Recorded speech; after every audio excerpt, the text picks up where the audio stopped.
Magandang araw sa inyo mga banateros at eto na nga pag-usapan na po natin ng mga bagong issue sa lipunan. Sana may bago. Yun lang, patay tayo dyan.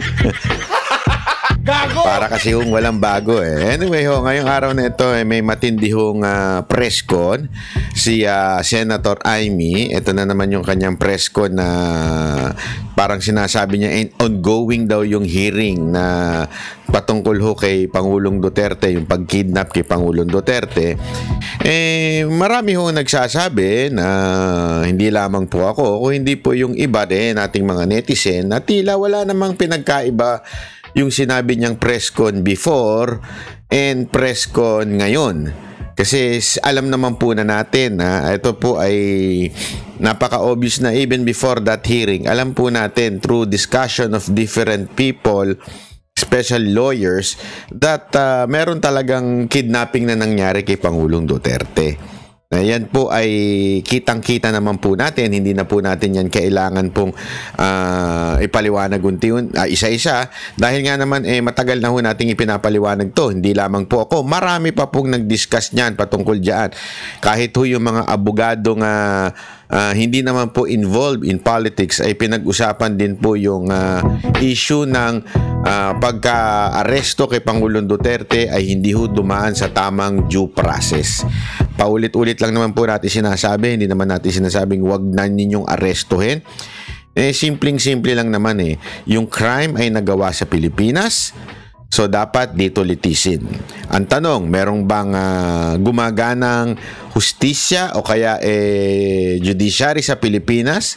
Meron. So dapat talaga dito lamang nililitis ang mga di umano alleged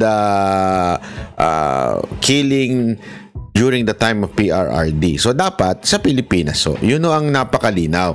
At marami pamantayan sa batas na hindi nasunod. Halimbawa na nga lang din po yung hindi pinahintulutan yung abogado o di kaya hindi rin pinayagan yung sariling doktor, which is nasa batas po natin yan. Kaya nga paulit-ulit na sinasabi na tila hindi sumunod sa batas ang mga nag-execute nung quote-unquote red notice na galing sa Interpol. Pero alam naman natin, hindi rin red notice ito. Ibang klase yung in-issue sa kanya. Kaya nga, sa totoo lang, lahat po ay sabit. Di ba? At sabit po talaga dyan, yung mismong pinaka nag-execute, which is itong si Torre, through the authority yung kanyang amo na si Marbil. At si Marbil naman, ang amo niya, itong mga Remulla. So, kitang-kita natin. At yan naman ay pinangalanan na ni Senator Amy nung mga nakaraang press con niya. May mga nagsasabi pa nga kanina sa programa namin sa SMNI, ay kahapon, kagabi pala, may nagsasabi, ba't di na lang kayo magpasalamat kay Amy? Ganun pang hirit, no? Magpasalamat na lang kay Amy. For your information, hindi ganyan ng Duterte. Bakit kanyo? Trabaho nila yan. Trabaho nila yan, Trabaho nila na alamin ang tunay na mga nangyayari. Hindi tayo may utang na loob sa kanila. Pero gayon pa man, para lang siya kasiyahan ng iyong puso. Maraming salamat, Senator Amy, Salamat. Salamat, ang imbestiga ka, tapos na. Hindi kasi may mga nagsasabi, ba't di na kayo magpasalamat? Mga ganyan-ganyan mga bunganga niya, mga animal na yan. Hoy, trabaho nila yan. Pero kayo mama, sige, salamat na para sa papalakpak ng mga tenga ninyo. Salamat. Okay? Salamat, pero huli na ang lahat. Pero sa akin, ang punto lang naman natin actually, kahit kung babalikan nyo po yung mga video ko, kahit noon sinabi ko na kagad maraming salamat kay Senator Amy for discussing this sa hearing niya. Pero hindi pa rin kita iboboto. Pero salamat. Ako'y natutuwa na dinidiscuss mo ito. Parte ng iyong strategy para manalo. Wala naman ang problema doon. Ako'y natutuwa pa rin. Okay? Gayun pa man, umulit na naman. Ito yung kasi may mga ibang vlogger dyan. May tutuwang-tuwa ako dito sa isang vlogger ni Senator Amy. Sabi ba naman, this is the reason That's why I will follow. Ano ba sinabi niya? Siguraduhin ko, baka mamaya sabihin niya, misquote ko siya eh. This is the reason why I will vote for Senator Amy. Ang babaw pala nitong taon to. Akala ko pa naman matalino ito. Hindi, totoo. Akala ko pa naman matalino ito. Pero nung nabasa ko yun, seryoso ka ba, kuya? Ay, te, hindi ko sure kung kuya o ate. Seryoso ka ba? Yan ang dahilan mo kung ba't may boboto si Senator Amy. Ang babaw naman ng pamantayan mo sa pagboto ng kandidato. Maganda ginawa ni Senator Amy. Given yan, wala akong problema. Maganda yung ginawa niya. Pero, yan na ang pamantayan mo para iboto ang isang tao? Aba, yan, naka ng wewe naman. Hindi, sa akin lang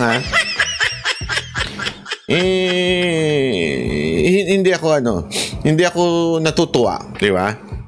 Hindi dapat ganoon ang pamantayan natin sa pagboto kasi trabaho pa nila yan eh, di ba? Basta sabi niya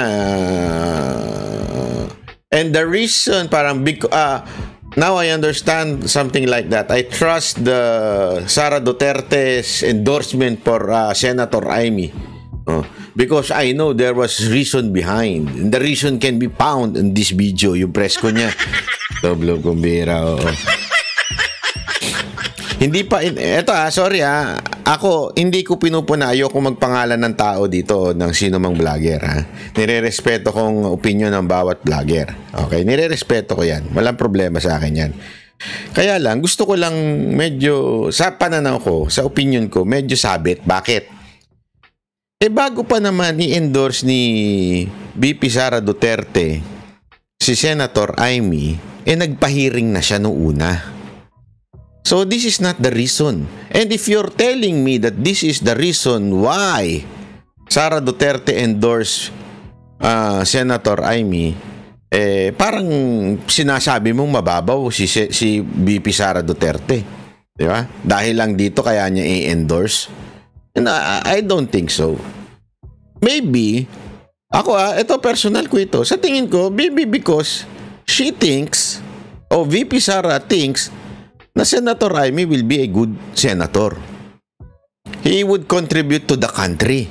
Not just because of the hearing. Kasi medyo bumababaw na tayo. Medyo pasensya na po ako, medyo mamumuna lang tayo ng kabahagya dito. Para bagang bumababaw na tayo ngayon na ito ay labanan na lamang ng mga Marcos at Duterte. Wow! I understand. I am a solid Duterte supporter. No one can question that. And maniwala ho kayo sa akin. I'm facing a lot of setbacks, a lot of persecution in supporting the Duterte. Na hindi kasi ako makwento eh. Pero grabe ho, siguro naman kayo napapanood niyo naman yan sa mga balita, 'di ba? Yung mga kaso. So you cannot question me about my loyalty to the Duterte. Kaya lang, I think kailangan natin iangat naman yung ating kaunawaan pagdating po sa pagsuporta ng senador. Hindi ho tayo susuporta ng senador just only because this senator will do something for the Duterte. Sigurado ko kahit si Pangulong Duterte won't even say that. Si Pangulong Duterte, hindi ganyan yan. Hindi niya nga gusto ng credit, hindi niya gusto na siya ang pinagsisilbihan. It's always sa ating bayan. Bayan ang unahin. Let's vote. If you want to vote for Senator Amy, I don't have a problem with that. It's your freedom. It's It's your right, di ba? Karapatan mo yan. Pero vote for the right reason.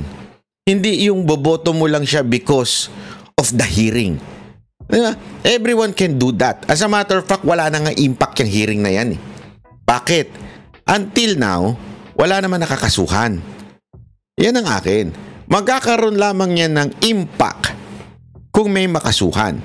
May nagsabi doon, banat ba? Yan nga yung sinabi ni Senator Amy, pinaplanong kasuhan. Iba yung pinaplano at ginagawa. Everyone has a plan. Everyone promises. Di ba? Lahat po ng mga kandidato nangangako. Ano pinagkaiban to? Akin, gawin mo. Huwag ka ng maraming sat-sat. Gawin mo. Gawin mo, papalakpakan kita. Ipakulong mo si Torre, ipakulong mo si Marbil, ipakulong mo si Remulla, papalakpakan kita.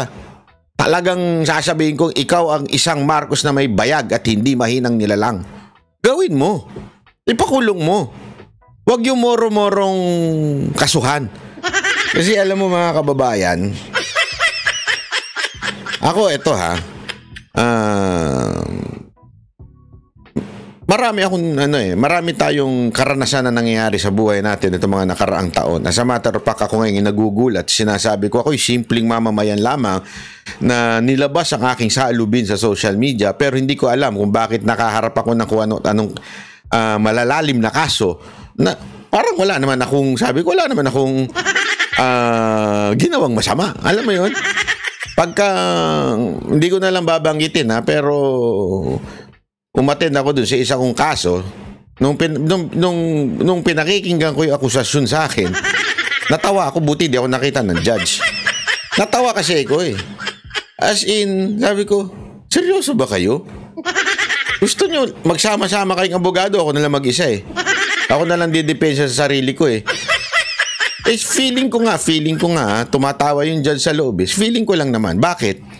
Kasi ang babaho talaga Ako po yung tipo ng tao na hindi gumagawa ng istorya. Hate na hate ko yan. Alam nyo, yung mga matagal ng banateros, yung mga matagal ng follower namin, yan ang hate na hate namin, yung gumagawa ng istorya. Unless kami mismo ay bahagi ng istorya na yon at kinikwento lamang namin sa inyo. Diba? Ibig sabihin, we are part or we are witnesses. When you say you are witness, ibig sabihin, nandun ka.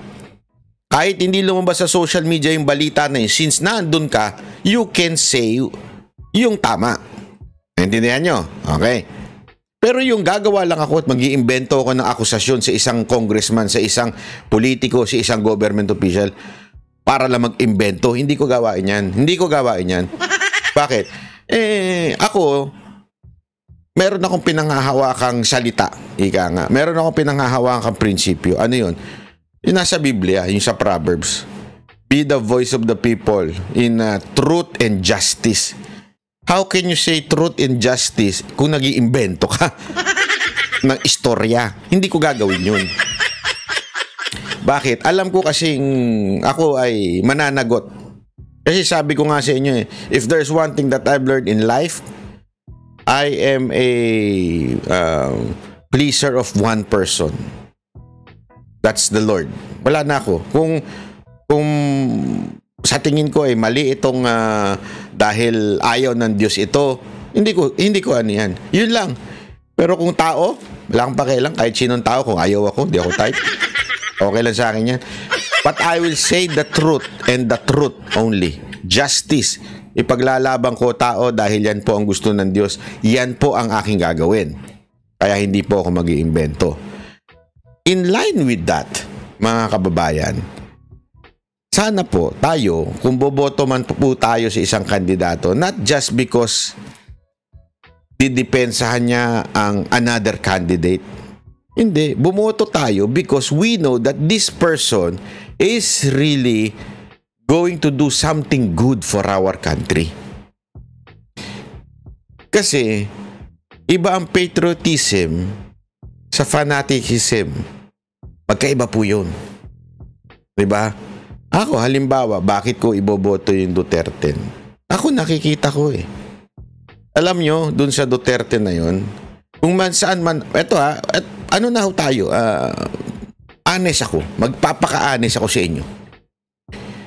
Dun sa Duterte na yun, ang talagang tinaasan ko ng kilay nun, hindi ko lang kayang gawin, pero tinaasan ko ng kilay nun, ay si Philip Salvador. Bakit? Kasi siya lang ang hindi abogado na kahit papaano ang alam kong background, ang alam ko noong una ay artista. Multi-awarded, yan ang alam ko. At pero I kept it, tinago ko lang sa sarili ko yun. Sabi ko, ano muna, let me do my job. Ano yun? Pag-aralan ko, kilalanin ko yung mama. Baka nagkakamali lang ako ng paghusga doon sa tao. So, kinalam ko, kinilala ko. Aside from doon sa 10, kinilala ko rin. Okay, sila attorney, lahat po sila. Attorney Jimmy, lahat po, hindi ko na mabanggitin ng lahat. Basta silang lahat to.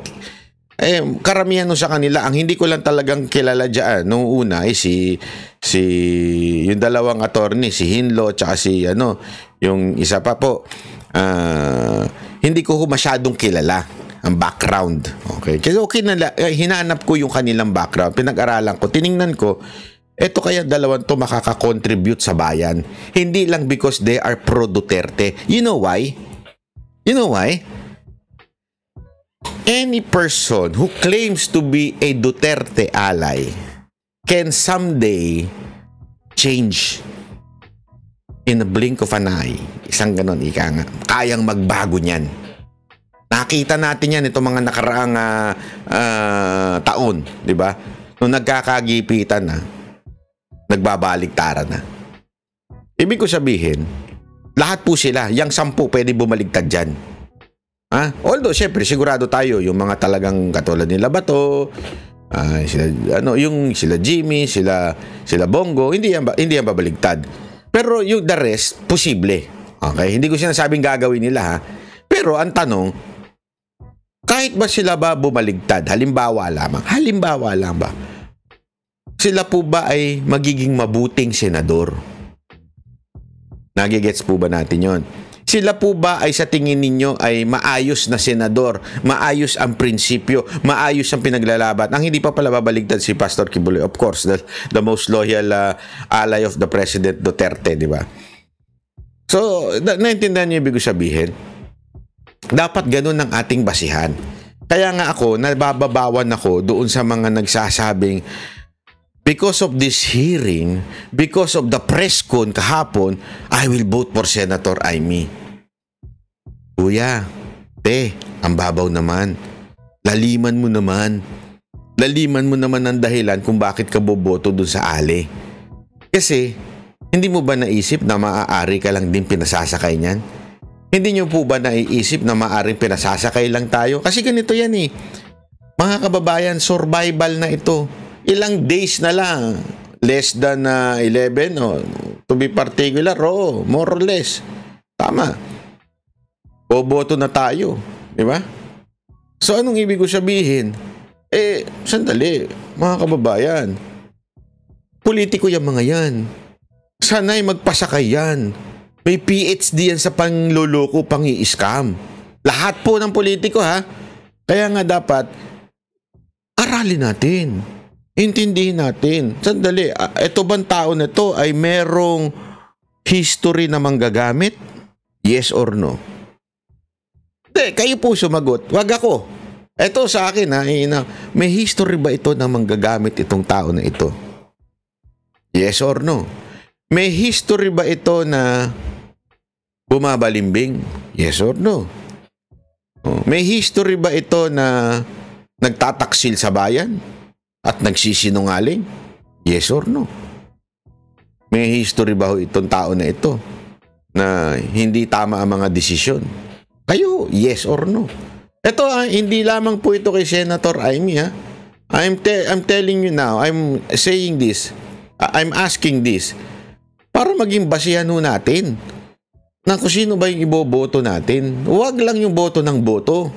Kasi, mantakin mo, isang beses sa 3 taon, naboboto ng senador, tapos hindi pa natin, sabi nga nila, di ba, dyan lang nagkakapantay-pantay mga Pilipino, mahirap, mayaman.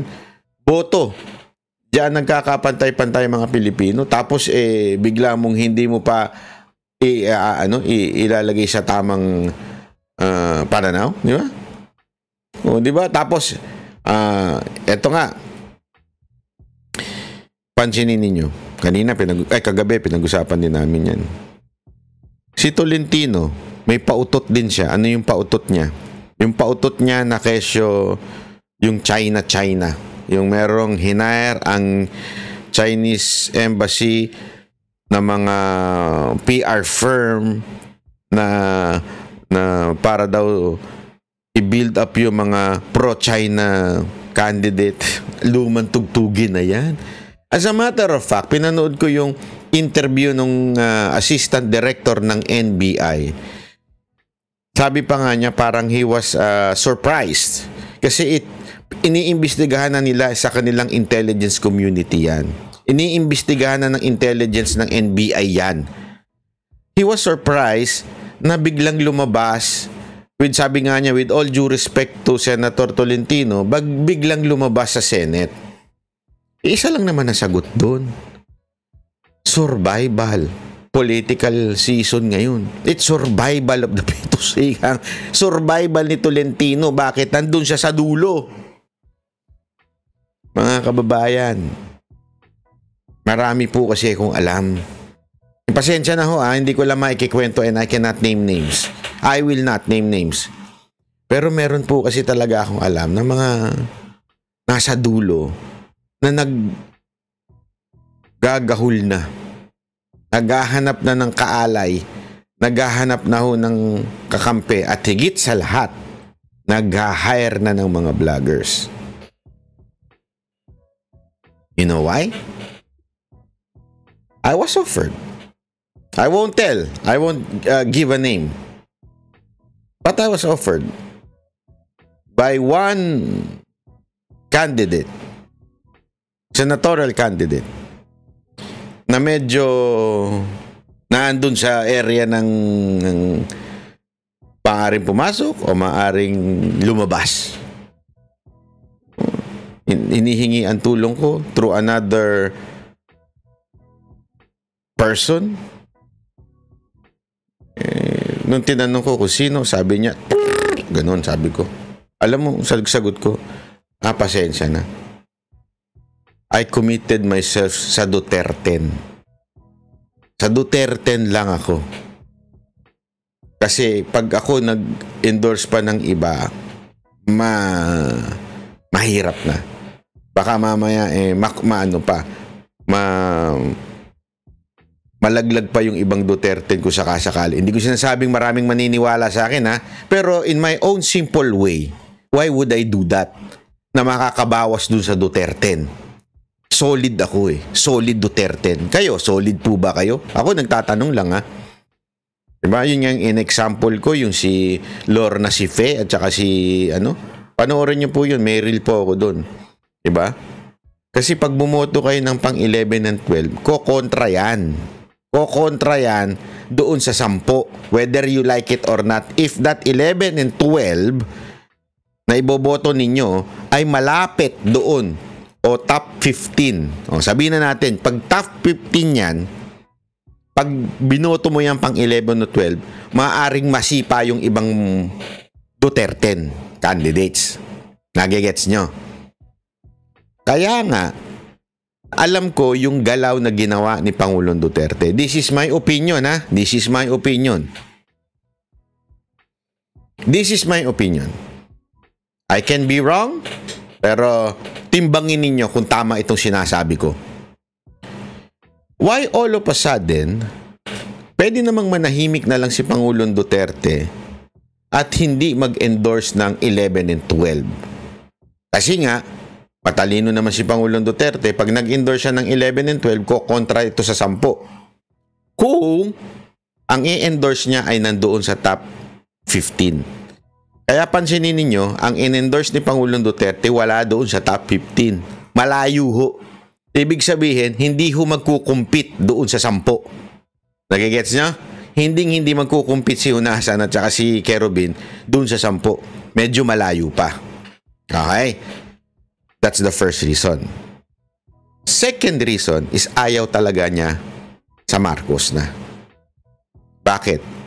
Ganito kasi yan. Ito, opinion ko lang, ha. Maaring mali.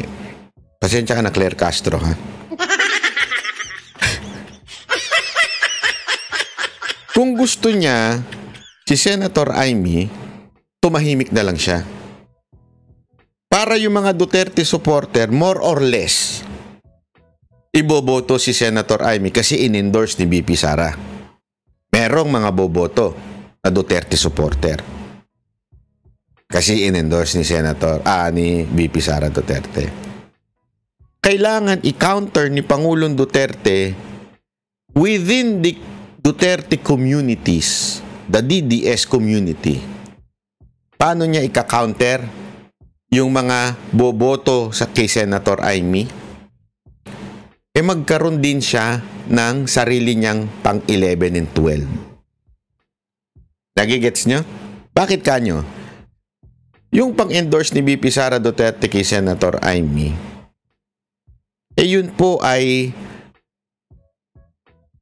makakatulong sa Duterte supporter community. Ang ginawa ni Pangulong Duterte, pakiramdam ko, opinion ko, maaring mali, kinontra niya yon para hindi niya kinontra si VP Sara Duterte kinontra niya yung mga boboto kay Senator Amy at sabi niya, uy, meron akong ini-endorse na dalawa, dito na lang kayo. So yung mga Duterte supporter, magdadalawang isip ngayon. Ay, sandali. Ayaw namin talaga kay Senator Amy, kaya lang in-endorse ni BP. So wala, kaya susunod kami. Kaya lang biglang may in-endorse si Pangulong Duterte, doon na lang kami. So, yung mga Duterte supporter, instead na pumunta kay Amy, pupunta na lang dito kay Hunasan at kay Kerubin. Nagigets ninyo? So, I think, and it's my opinion, na sa tingin ko talaga, ginawa ni Pangulong Duterte yung pag-endorse ng dalawang yun, si Kerubin at saka si Hunasan, para wag nang iboto si Senator Amy. Para niyang sinasabing, wag na yan, eto na lang. Binigyan kayo ng ibang choice. Tama, mali?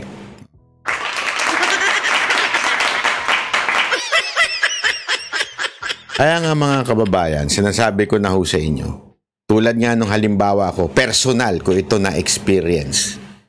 Sabi sa akin nung contact nung senador, sabi sa akin, kung okay ka dito kay Senator, magkita tayo. Pag-usapan natin ang benepisyo. Sabi ko, ni akap? Akap ba yan o tupad? So, ibig sabihin po talaga, medyo desperado yung mga naandoon sa mga nasa laylayan ng top 15. Di ba? Ang halimbawa ko na nga din yan, wala ko sinasabing ito yung mga kandidato na yun Ang halimbawa ko na nga rin yan ay yung ginawang galaw ni Tolentino na kesyo may pa-China pa siya para mag-ingay siya at para magustuhan siya kuno ng mga makapulot siya ng ilang mga pro-US na mga tao. Diba? Tapos, eto naman si Amy, pumanig na ng todo sa mga Duterte. Again, kung mali man ako, actually, I'm wishing na mali ako. I'm wishing na totoo at seryoso si Senator Amy in filing a case against these people. Di ba? Ako yun lang Antayin ko. Ayoko kasi nung puro, alam mo yun, sat-sat, puro dal-dal. Ayoko nang ganun. Gusto ko gawa. Kung sinasabi mo ito ang edi gawin mo. Yun lang naman kasimple mga kababayan. Huwag na tayong daming pa-presko. Mas marami pa yung presko kesa sa gawa. Pero kung meron mang isang bagay na isa pang kinonfirm niya, although it's not new, ay yung Oplan Horus, di ba? Yung Oplan po na yun, kung saan si VP Sara Duterte ay isasama din o iaano rin sa ICC, ibibigay din sa ICC. Actually, hindi ko lang first time narinig yun sa Oplan Horus na yun. Narinig ko na kung kaning-kanino yun. Yung Oplan Horus niya yan ay lumabas sa Manila Times, di ba? Hindi ko lang po doon narinig yun. May mga ilang dating secretary, dating opisyal ni Pangulong Duterte na nagsasabi na sa akin na isusunod na si BP Sara Duterte. Bago ko pa narinig to. Actually, marami silang plano kay BP Sara Duterte. Ito ang kwento sa akin nung mga involved. Okay, ang kwento sa akin, 1, isusunod siya sa ICC. Ibig sabihin, kung ano yung ginawa kay Pangulong Duterte, gagawin din sa kanya. Kung hindi mangyari yon, may plan B. Ano yung plan B? Plan A pala muna, yung impeachment. Plan B, itong ICC. Impeachment muna, kasi nakasalang na yan. Plan B, yung ICC, may plan C pa. Pag hindi talaga nag-prosper itong dalawa. Itong plan C, plunder case. Papalitan kasi 'di ba magre-retire na si Martires sa ombudsman sa August. After niyan, papalitan ng tao na. Tingnan ninyo kung sino yung ipapalit. Meron nang binulong sa akin kung sino mahirap, ayoko na magsalita, pero isa sa mga sip-sip ngayon at isa sa mga mukhang Dracula. Ay hindi, mukhang Dracula. Mukhang halimaw. Ipapalit doon sa ombudsman at kakasuhan ng plunder doon at dire-diretso na yun. Ganon. Yun yung plano kay BP Sara Duterte. Kaya yung sinabi rin ni Senator Amy kanina na meron daw siya narinig na balita na isusunod sa ICC si BP Sara Duterte, hindi na po yan, hindi na po yan bago. Lumabas na po yan ng ilang beses sa mga ilang vloggers, maging sa Oplan Horus na yan. Binanggit na rin ho yan ng ilang mga commentator sa telebisyon at sa radyo. Panoorin natin to. May napipinto umanong planong pag-aresto kay Vice President Sara Duterte. Ito ang ibinulalas ng isa pong mambabatas at presidential sister. Sinasangkot kasi si Vice President Sara Duterte sa kasong crime. Pero mga kababayan, gusto ko lang din pasalamat kay Senator Amy kasi alam niyo kung bakit? Yang lintik na Oplan Horus na yan, inilabas ng Manila Times, walang mainstream media, particular na sa telebisyon, ang pumake up niyan. Alam mo kung bakit? Sabi ko nga, may kumpas sa taas na wag ilabas yan. Banat bay? Yan ba ay based sa facts? Yan ay based sa yung opinion. Opinion po, opinion. Paulit-ulit. Huwag tayo paulit-ulit. Again, an opinion. Okay? Kasi sinasabi niya doon. So, hindi ang basis mo facts. Hindi ang ano mo. Mga kababayan, kasama po, ito para sa malinaw sa ating batas, sa ating existing laws, circumstantial evidence is part of a evidence. Kaya nga circumstantial evidence Ano po yung circumstantial evidence? Ipapaliwanag ko po ulit. Pinaliwanag ko na to sa SMNI, ipapaliwanag ko po ulit. Circumstantial evidence, maraming klase ng ebidensya. Una, yung may gamit. Halimbawa, may nangyaring murder. Yung baril. Ayan, ebidensya yan. Okay? Witness. Na-witness mo na binaril yung isang tao. Ayan. Okay? Circumstantial evidence, wala ka man dun sa lugar, pero lahat ng mga nangyari, nagtuturo doon sa isang tao na yon. Sa mas madaling paliwanag, para mas maunawaan natin. Mas madaling paliwanag po mga kababayan. Lumabas ka ng bahay mo. Nakita mo yung karsada, basa. Nakita mo yung bubong ninyo, basa. Nakita mo yung mga dahon sa puno, basa. Nakita mo yung kotse, puro basa. Anong iyong konklusyon? Ay, umulan. Nandun ka ba nung umulan? Your Honor. Wala po, Your Honor. Paano mo nasabing umulan? Your Honor, kasi paglabas ko, basa po yung karsada, basa po yung kotse, basa po yung puno, basa po yung bubong. Based on all that circumstances, mga kababayan, Your Honor, sa tingin ko umulan. Diba? Hindi pwedeng suplakin yun nung hindi umulan yan. Ano yan? Umihi lang yung aso namin. Nung umihi siya, may dumaang kotse. Siyempre, umihi sa karsada, may dumaang kotse, tumalsik yung ihi sa kotse, tapos tumalsik sa bubong. Pagtalsik sa bubong, tumalsik dun sa puno. Kaya nabasa. Yan ang dahilan. Nagigets ibig ko sabihin? Pinapatawa ko lang ko kayo. Pero, yun po yung circumstantial evidence. Na ano? Sinasabi ko nga po, tulad na naman nito, yung Oplan Horus. Mantakin mo ang naglabas na ay mainstream broadsheet, Manila Times.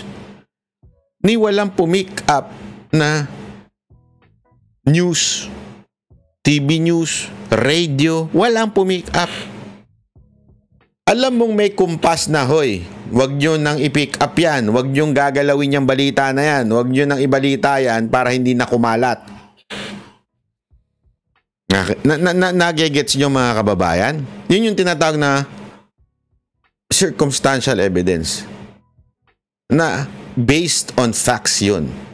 Kasi totoo naman, walang nagbalita. Wala. Tulad din yan doon sa KOJC siege na yung mga pulis may hawak na barel, lantarang kasinungalingan ng Pangulo na ang mga pulis doon pumasok ng walang barel, tapos ni isang reporter walang nagsabi, ni isang news walang nagsabi,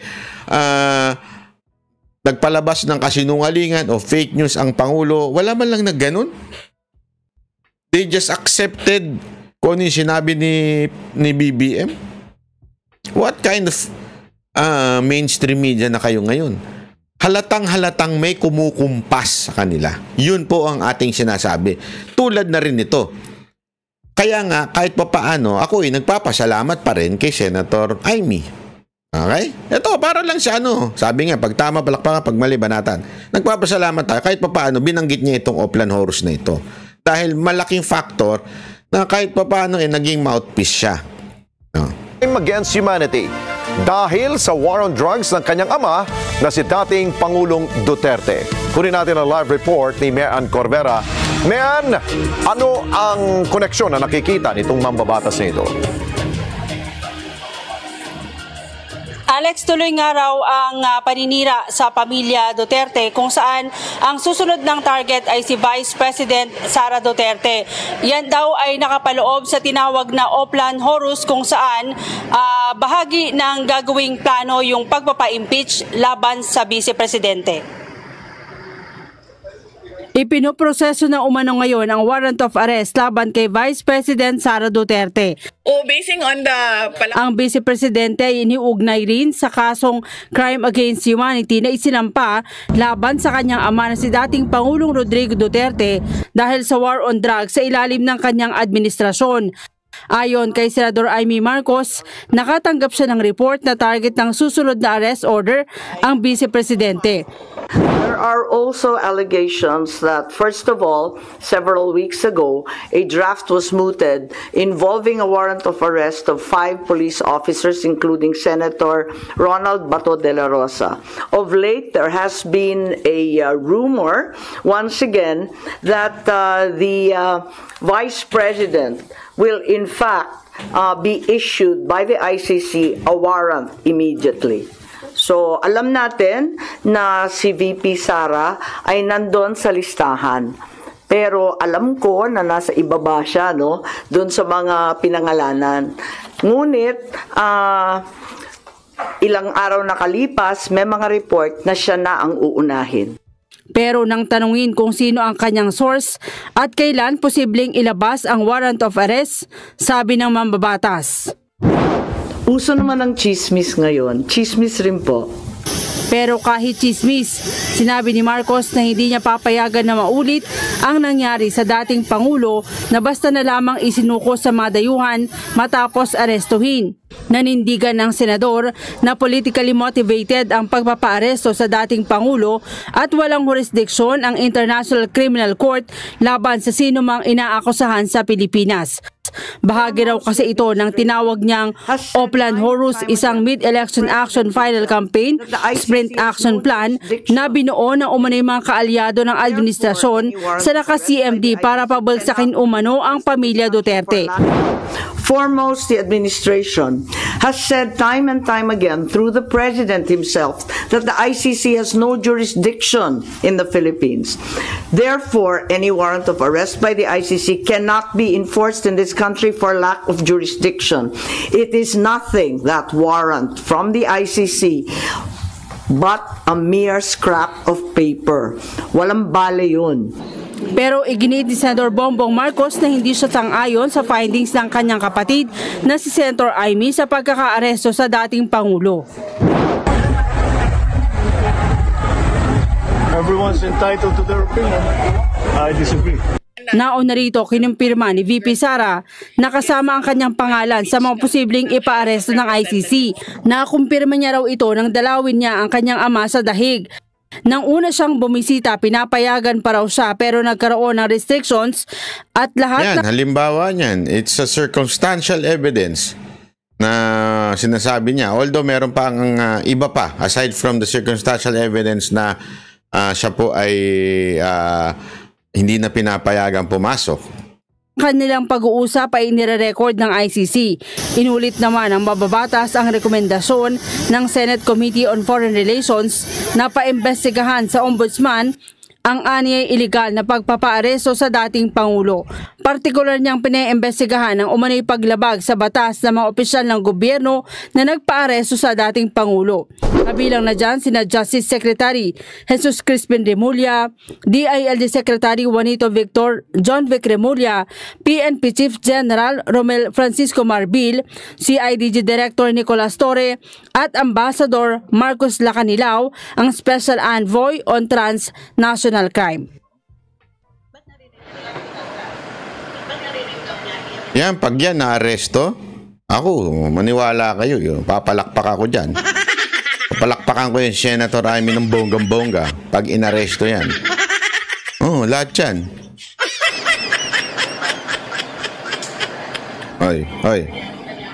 Oy, newsroom, ano nangyari? At ang tagal niyo sumagot.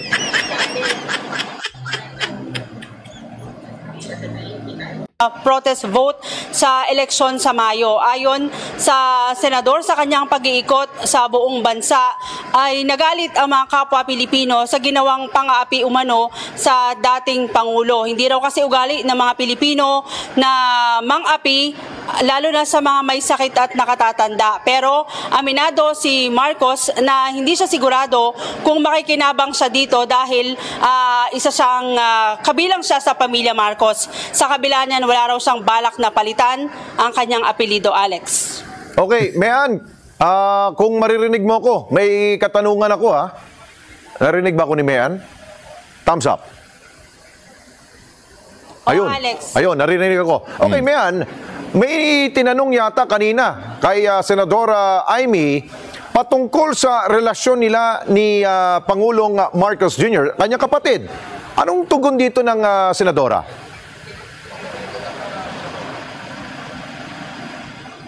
Alex, ang sabi niya, ang sagot niya dyan, matagal na silang hindi nagkakausap ng Pangulo dahil patuloy daw na hinaharang yung kanilang komunikasyon. Pero sa kabila niyan, Alex, ay handa pa rin naman siyang makipag-usap at naawa daw siya sa kondisyon ngayon ng dating Pangulo. Ayun. Mayan, maraming salamat ha. Mata natin dyan ho sa Senado. Naniniwala si Pangulong Bongbong Marcos na nararamdaman na ng taong bayan. Ayan, so ayan po wait lang Ay nako, sabi ko nga sa inyo mga kababayan, napakainit na mga issue ngayon na nangyayari. Alam nyo, ito lang sa akin lang mga kababayan.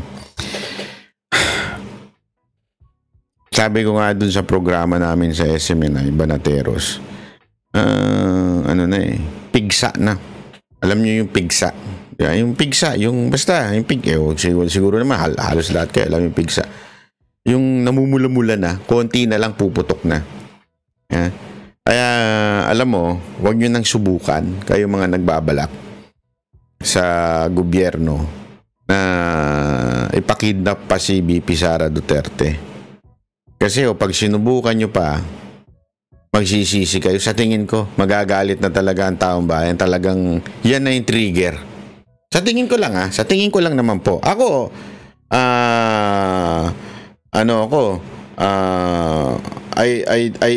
I disagree, okay? I mean, sabi ko nga sa inyo, I always follow the law, okay? So, ayokong mangyari 'yon. Pero baka hindi na natin na mapigilan ng taong bayan pagka ginawa nyo pa yung ganyang another katarantaduhan. 'Di ba? Para gawin na lang natin ng tama. I mean, lumaban na lang kayo ng patas. 'Di ba? Lumaban na lang kayo ng patas para hindi na alam mo yun, para kasi sabi nga ni Pangulong Duterte, dati sabi ni Pangulong Duterte, I pray, naalala ko yun I pray that hindi mangyari sa iyo yung nangyari sa iyong ama. Ako din, I pray. I pray na hindi mangyari sa iyo nangyari sa iyong ama. Kasi sabi nga history, it tends to repeat itself if we do not learn from it. No shit. Kakaibang mga banat ba ya? Mga banat mo Hindi, totoo po. Kaya sinasabi ko na po sa inyo, tayo po ay wag nang gumawa ng ganyan. Kasi kayo, ako, ito lang ang tanong ko. Panghuling tanong ko sa inyo. Kung po bang arestuin si VP Sara Duterte, what would you do? O kaya, anong mararamdaman ninyo? Pag inaresto si VP Sara Duterte, sa akin kasi, feeling ko yung mga tao would understand that it will be, pag inaresto si VP Sara Duterte, it's the end.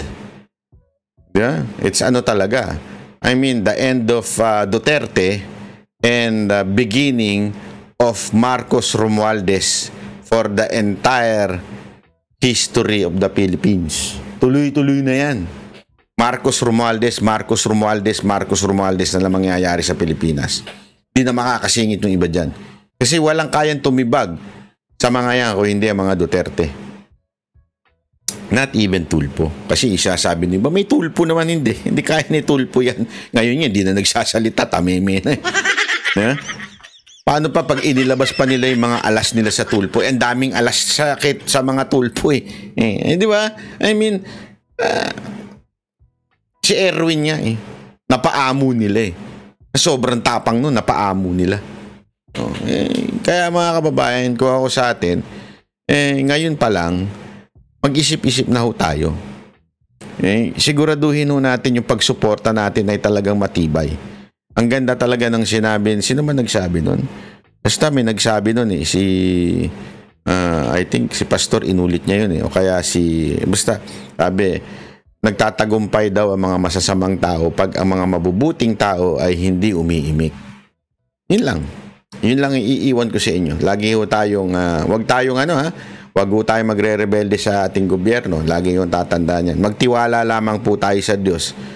Ang bahala na ang Diyos ang magbigay ng hustisya sa mga naaapi. Maraming salamat po. Yan ang banateros, boses ng ordinaryo Pilipino ba?